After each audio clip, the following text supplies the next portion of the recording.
you said you started writing since you were 8. Yes. Do we hear any of that in that song? I think some bits of it, even if it's just kind of like a little few notes on the piano, it's kind of taken from over the past 2 years and since before the first album. So, yeah. So where can people hear that song? Where can they get that? Well, that's coming out on my new album, Fire Within, which is out in April here. Yeah, so, and it's all original music. Yep. So April's when that's being released. Yes. It's all completed. Yes. How do you feel about that? It's scary. It's like the first time people are hearing my own music, so they're my own stories, and it's kind of scary, but more exciting than anything. So you're 17 now. You started writing when you were 8. So there's 9 years of personal stories. But when you were 8, how it was like any of this? Like it just seems like a lot of emotion and a lot of true stories in there. At 8 years old, what exactly were you writing about? They're usually about love and heartbreak. Heartbreak at 8 years old. I think I was still sucking my thumb at 8 years old. I don't know, they weren't from experience. They were, I think, just from seeing things all around me, and sometimes just from reading a story or watching a film.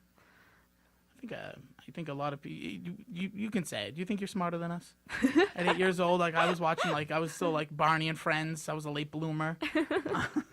Probably don't even know who Barney is. What am I doing here? No. So you come from a musical family as well. Yes. So did you have like a lot of inspiration from your parents? Did they help you with where you are today? My parents have been so supportive, but my mum actually taught me to play the piano. She's a concert pianist, so Wow. I grew up with lots of classical music and learning that way. So that's kind of had a huge influence on just my style of music. And my dad would play a lot of pop music and like George Michael and the Beatles, and so it was a real mix. And my dad's a writer, so I've had kind of this really creative upbringing, I guess. Now, do you ever write anything with him? No, I haven't. I love listening to his stories, and when I was younger, he'd tell amazing bedtime stories. So. Do you have any other family members in music, or are you an only child, or? No, I'm actually one of 5. Okay. And they're all very creative. And my eldest brother's a drummer in a band, and my younger sister's an amazing singer, and she's more kind of theatre and dance and drama. So where are you in the family? Are you the middle? Yeah, I'm third. That doesn't make. Usually, the middle child has all these issues, and they can't deal. This is maybe we'll hear that in the album come April. So, from your town, are you like the talk of town? Like, are you like a big time celebrity to people from your home city? Well, I come from a really small town, so everyone knows each other, and we've all grown up. Well, me and my friends have all grown up together, so they've kind of been through it with me, which is nice. So, no, it's not really weird. It's just normal. Okay. Now, when you're here in the United States, does anybody travel with you? Do you have any family members with you, or? I don't actually. My parents travelled with me for the first kind of 2 years, really, and but now I've ditched them, and now. Yeah, like I'm 17. I'm good. Do you talk to them constantly? Like, will you talk to them today?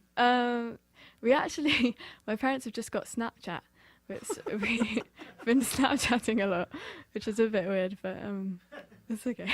Well, I'm glad you're doing that because I could never do that with my parents. So, well, that means your parents are cool. I'm not sure. All right. Again, I'm talking to a 17-year-old. I should understand. Now, you say some of these come from stories that you've heard or personal stories and stuff. To be 17, isn't these songs kind of sad? Like for you, like what would you consider? Are you a happy person? No, I'm miserable. No, I'm really happy. Okay. Sorry. I'll take your word for it. Hey, no, but you know what I mean. When you listen to music, and I'm sure you listen to some of your favorite artists, and I'll ask you about that in a moment, but like where you draw inspiration, like some of these people just sound like they've been through so much, and you realize they're so young, and you're like, what has happened? Then it makes me start thinking, I'm like, man, have I not been through enough yet? Oh, well, when it comes to inspiration, who do you really draw? Like, your parents, you said George Michael, the Beatles, but when it comes to you, like if you were to listen on your, wherever you consume your music, what do you like to listen to now? I love artists. I love Tracy Chapman and Jeff Buckley a lot. Well, Tracy Chapman's from Boston. Oh, really? She performed in like like train stops. Amazing. Before Philadelphia, there's a train station right over there. You should just perform, put that on Wikipedia, and you'll be good. I'm sorry. Who else was there? At the moment, I'm listening to Jake Bugg a lot. I think he's really great. And I used to listen to a lot of Katie Tunstall, Oh, yeah. and also Paolo Nutini. Oh, I love Palantini. He sat in that exact. Actually, Katie Tunstall and Palantini have been Oh, in this amazing. exact seat. Not that exact one. I think that's a rented chair. But anyways, but in this position. So that's cool. So when it really comes down to it, you have a lot. A big year ahead of you. Obviously, you have a label that is pushing you, and you got a record coming out with all original music. We know the record that's out now is a cover. What is that? Is there pressure on you feel? And I shouldn't say pressure. What does it feel like in that situation? Like knowing that you have the music that people are consuming from you now as a cover of another artist, to know that you have all these your own records, and then you're going to be releasing that. It's kind of hard at first, and but the cover really opened a lot of doors for me, and my own music is really what I love the most, is writing, and so I'm really excited for it, and it is scary releasing it for the first time, and I'm scared what people think, and I hope they like it, but it's what I love doing, so I'm proud of this album.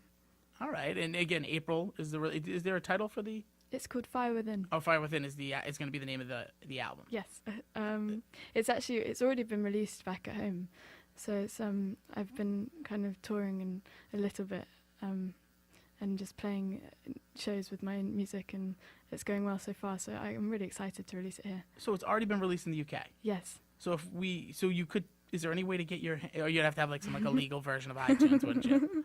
I know some people that do it. I know some people that have the crack. Okay, well, let's see.